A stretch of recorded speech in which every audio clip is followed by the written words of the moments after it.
Andrew DiCecco from 97.3 ESPN.com. He'll join us now. A lot of Eagles to dive into today here on today's edition of Football at 4, powered by InsideTheBirds.com. And he joins us now on the Boardwalk Honda Hotline. What's going on, Andrew? What's happening, man? Hey, what's going on, fellas? Good to be with you. Yeah, man. A lot going on. Doug Pederson spoke today. We're going to dive into some of the things that he had to say. I guess we'll start with the Andre Dillard stuff. And I'd like to get your take on how you read the way Pederson really tried to defend Dillard. They really tried to hammer home that he's taking control of this role, which is hard to do when they haven't been outside yet. But they have a ton of confidence in here while also admitting that they've kind of kept the door open for Jason Peters. Well, Doug Pederson pretty much said what everyone expected him to say, and what you really wanted to hear him say. Endorse that that guy that you invested a first-round pick in, that you traded up to get in Andre Dillard. Trust. That was a big word that he used in his press conference today, in the Zoom meeting today. He trusted that he's getting stronger, that he's taken that next step in his development.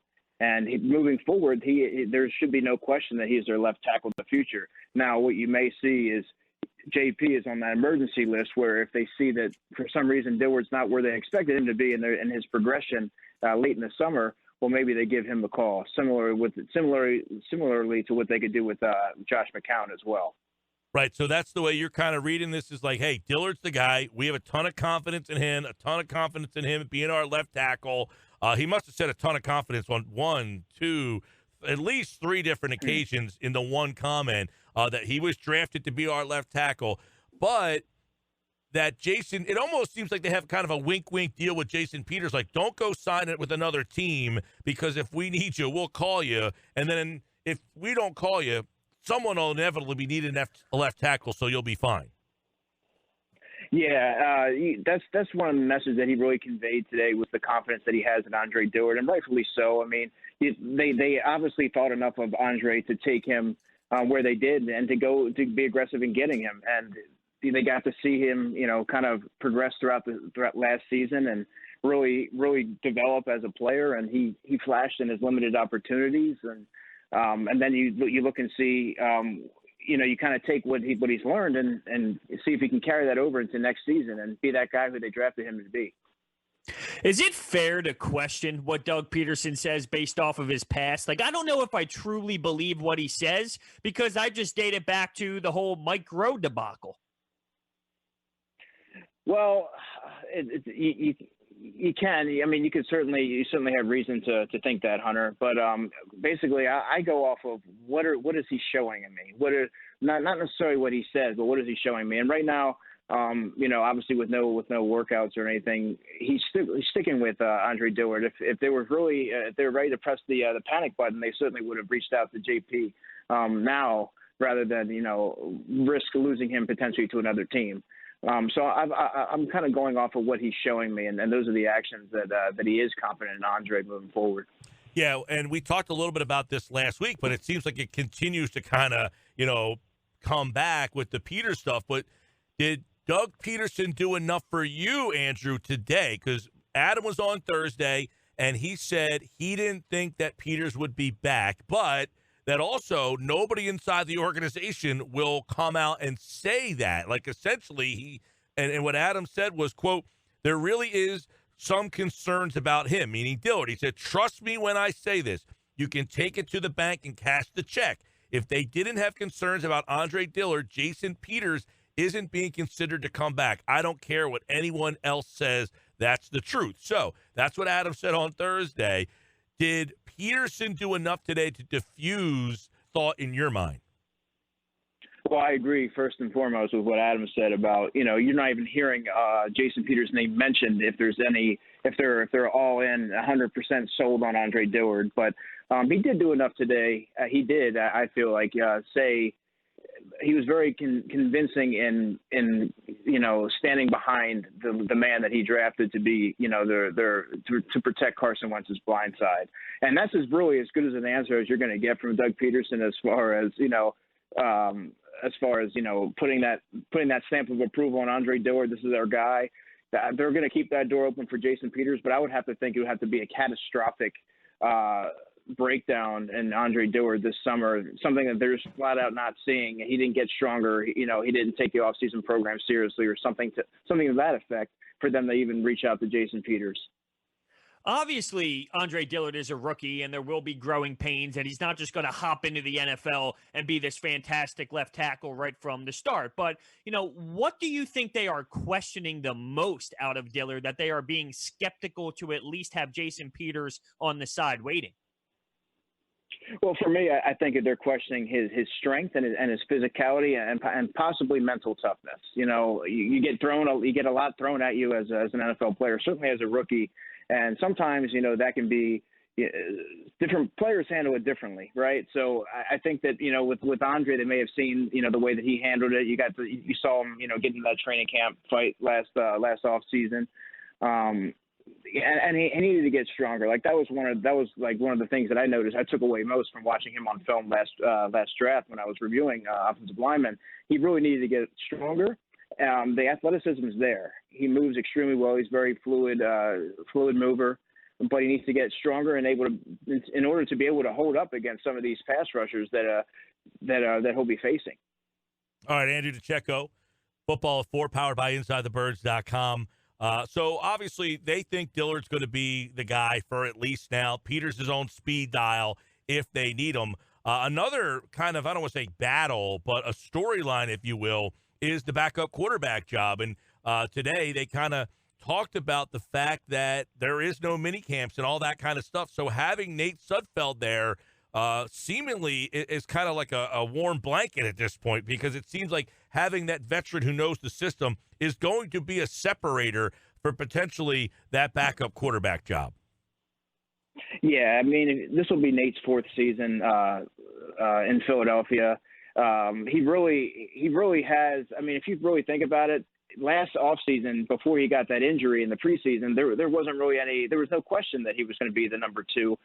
Then you kind of got to see Josh McCown step in, and Nate Sudfeld kind of became something of an afterthought, right? So, and he didn't really draw much buzz. There was talk that he was a hot commodity a couple of years ago, as far as being somebody that many teams felt could be an eventual starter somewhere, or certainly at least a high quality number 2. But having that, you talk about a shortened off season. And you really need, Doug Pederson said it himself today, you're really going to be having to rely on a lot of your veteran players. And how effective could somebody else be, learning, on an abbreviated off season, learning the system, how much better are they going to be than Nate Sudfeld? How much more reliable are they going to be if they had to step in and play over Nate Sudfeld? You call yourself a quarterback factory. I believe that was the moniker that Doug Pederson used. So here's a guy you worked 4 years with. You invested a lot of time and resources in. So I think he really has to be your number 2. Well, Jeff Mosher did his 53-man roster. He's got Josh McCown returning. Yeah. Do you see that? Do you see that window opening at all? I do, and I can see where Jeff's coming from, because he and I have talked about this, and we both agree that we feel that Josh will be an eventual coach. It's not a matter of if; it's more so a matter of when. I could certainly, he'd be the only guy that would make sense bringing in to compete, given the uncertainty of the off season, because he knows the system, because he's a veteran, he's been here before. I think that and I think they really should bring him in to compete. You don't just want to hand Nate Sudfeld the job. You want to bring in somebody that's going to compete with him and at least light a fire under him and make sure that he's every day he's bringing it. And I certainly think that if he does come in, I think that it could be a move where Josh assumes the number 2 role. They move on from Nate Sudfeld and they slowly transition Josh into a coaching role next season. Right, which was reported this offseason, right? That they actually tried to convince him to be the offensive coordinator or something, right? Right, and the thing with Josh is you got to remember he also coaches high school football. But if you want to be an NFL coach, you can't be like he was flying back and forth, during the season to be to do his coaching. You got to be all in if you're going to be an NFL coach. Is there another veteran quarterback out there besides Josh McCown that the Eagles could potentially go out and grab that can be an upgrade over Nate Sudfeld?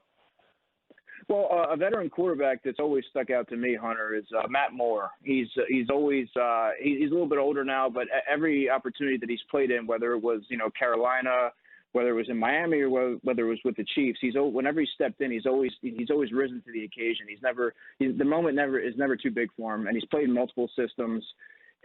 He's played in some big games, so I think he'd be another. I actually had him, penciled as a guy that would make sense as a free agent addition. I think he's still out there, and not necessarily sure if he plans on playing this season, if he's kind of just gonna be one of those late summer additions. But he's in Mahomes' absence last year, he kept them afloat, and it's one of the things that Howie Roseman brought up, I think, pretty prominently. He mentioned, like, if the Chiefs don't go 2-1 without Mahomes, they don't get home field advantage. It's why he stressed the backup quarterback role being so big. And Moore has been a guy, last year he threw 4 touchdowns, no interceptions, 100 quarterback rating in 6 games, 659 yards. I mean, he came in and did a good job and kept team afloat. Yeah, he sure did. He played admirably. And as soon as I saw, I couldn't believe that he was going to be a free agent. I'm like, well, that makes perfect sense. Josh McCown had hurt his hamstring. He didn't. There was a lot of uncertainty whether or not he wanted to return, period, or move on, to a coaching career. I thought Matt Moore would be a no-brainer to bring in as a free agent. Obviously, that hasn't happened yet. Doesn't mean it won't happen, but it hasn't happened yet. Haven't really heard his name attached to too many different teams. But I think that he would also be a good veteran to bring in. To challenge Nate Sudfeld. I actually thought he would have been a good fit back in the Kelly era when they were kind of looking for a backup. He was a guy who's a little athletic, can run a little bit. But I want to go real quick back to the offensive line. We're talking about Peters.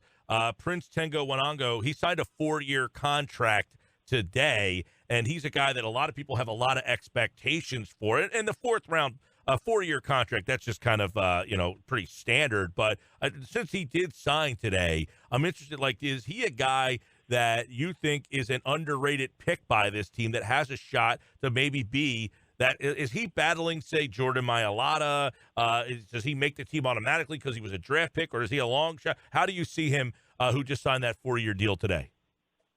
Well, had it not been for the injuries that he sustained, he has some extensive knee issues. Had it not been for that, he's more of we're talking about him more as a day 2 player. So it was good value that they got him. He still has a long way to go as far as from a developmental standpoint. He's still considered a raw prospect. I don't necessarily think – I think he got arthroscopic knee surgery in January, I believe. So he may not even be in the – he probably for a roster contention this offseason. I think he might be more of an ideal IR stash candidate. As far as a piece for the future, I think they have something there.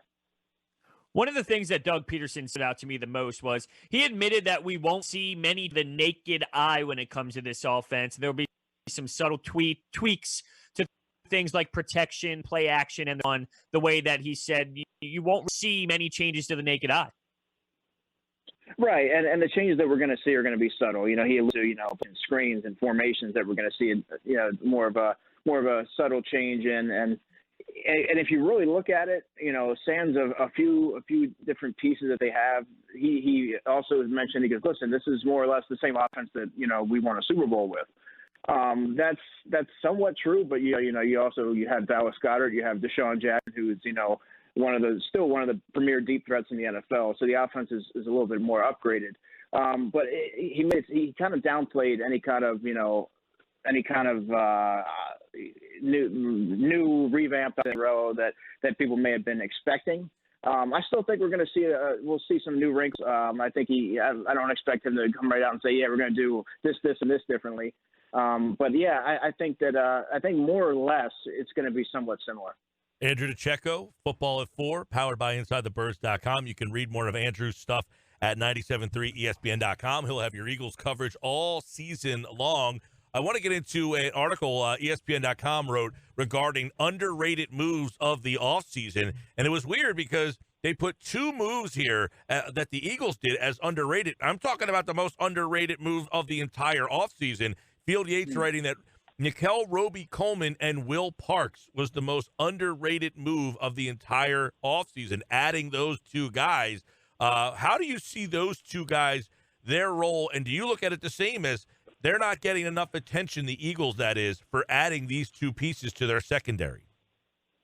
You know, it's funny. Jeff Mosher and I are doing a series for InsideTheBirds.com as far as, doing, off-season, giving some off-season grades, our picks on certain moves that were made. And we just did one on best defensive off-season edition.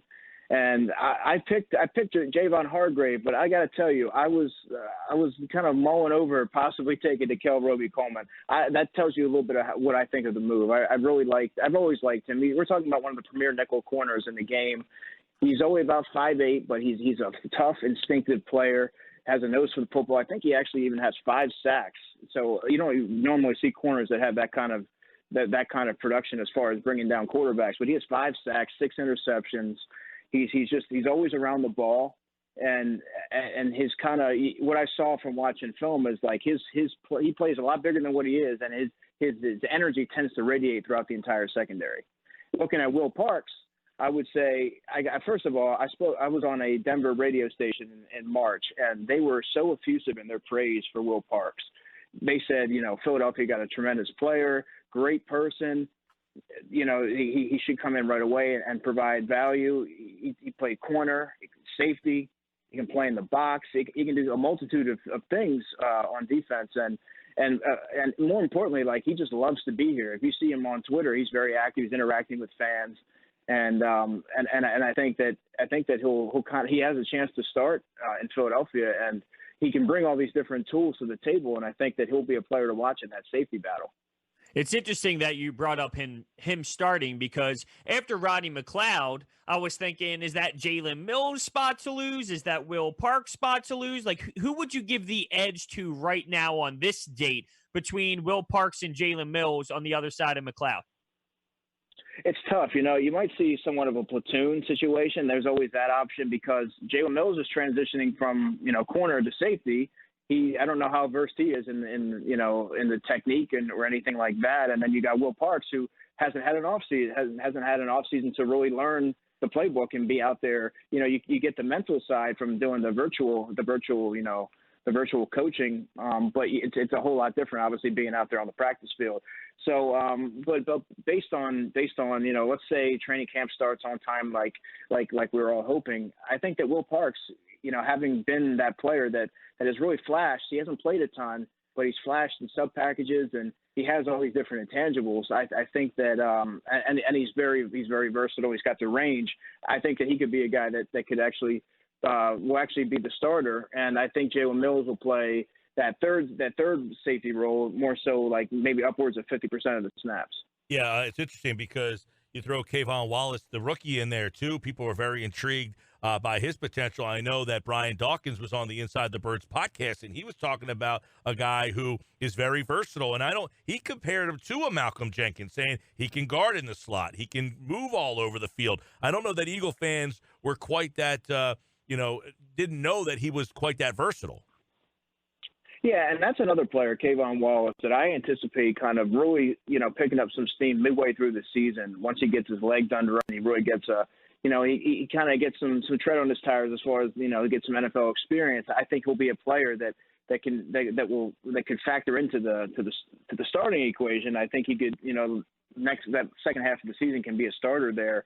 You talk about his versatility. He can do a number of different things. I think right off the bat, he'll be a core special teams performer for Dave Phipp. He's very compact build. He's got a compact build, so he's 5'11", 206, can play the box, can play the single high. He can play that Malcolm Jenkins role, right? So I think that once he gets some coaching, some NFL coaching, I think he'll certainly factor into the defensive equation. Now, you got Roby-Coleman. Do you envision that being Coleman versus Maddox versus Cre'Von LeBlanc, winner take all? Is that how you kind of see that slot corner kind of going down? Well, if you look at what they paid Nickel Roby-Coleman, he doesn't have a whole lot. They don't have a whole lot of guaranteed money tied into him. So they could very, very well, part ways with him if they see something that they really like from Cre'Von, or I think Maddox more so it will be in the mix to start on the outside. So I think that's more of a Maddox Sidney Jones battle for the number 2 role. I think the slot role is really going to come down to Nickel Roby-Coleman and Cre'Von LeBlanc. I personally think they end up keeping 2, with LeBlanc being that backup slot and special teams performer. But I think that Nickel Roby-Coleman just adds. He's a completely different animal in the slot. He's just very physical, very aggressive. Plays with he has the same type of energy that Cravon has. That's why I think you really need to have both of them on the roster. You touched on this slightly with your article on InsideTheBirds.com with Jeff Mosher and yourself going back and forth on who the best new defender is. And I feel as if Hargrave is just getting thrown underneath the radar. And I don't know if fans truly know how impactful he can be to this defensive line. Yeah, man. I mean, you're talking about a guy who's 27 years old, just entering his prime.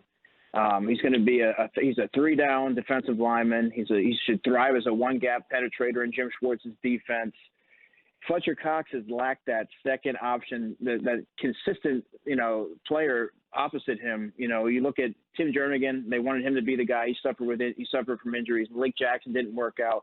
So you're getting all these guys that are shuffling in and out of the lineup, like your Albert Huggins, like your Anthony Rushes, and your T.Y. McGills, and all these different names that they're signing off practice squads and off the street essentially. What you saw was Fletcher is getting worn down towards the end of the season. He's seeing an uptick in snaps, and when they really need him down the stretch run, he's out there, but he's not as impactful as he was earlier in the season. So I think adding Hargrave to the defensive tackle trio that it also includes Malik Jackson is really going to just be beneficial, not only for the defensive line rotation, but also the secondary, kind of alleviating some of the pressure from those guys. And they always say that quarterbacks are most affected by pressure up the middle. One, it gets them off their spot, and it inhibits their ability to step up into the pocket. So I think that was one of the most overlooked signings of the entire free agent class. If Hargrave is the best defensive addition, what's the best move on the offensive side of the ball? Well, the options are limited there, right? So you have Jalen Reagor, you have Jalen Hurts, Marquise Goodwin, Jack Driscoll. So I think when you look at that, I think it's definitely Jalen Reagor. I think Jalen Reagor is actually positioned quite well to thrive in his first season. He's third on the depth chart right now with Alshon Jeffrey, likely to begin the season on the PUP list. And he's a guy that, he doesn't necessarily have to be a guy that you have to create targets for. I think that he can do a lot of different things, right? He can do jet sweeps. He can impact the game on screen passes, running after the catch, and also on returns on special teams. I think that he'll be a very active player early on.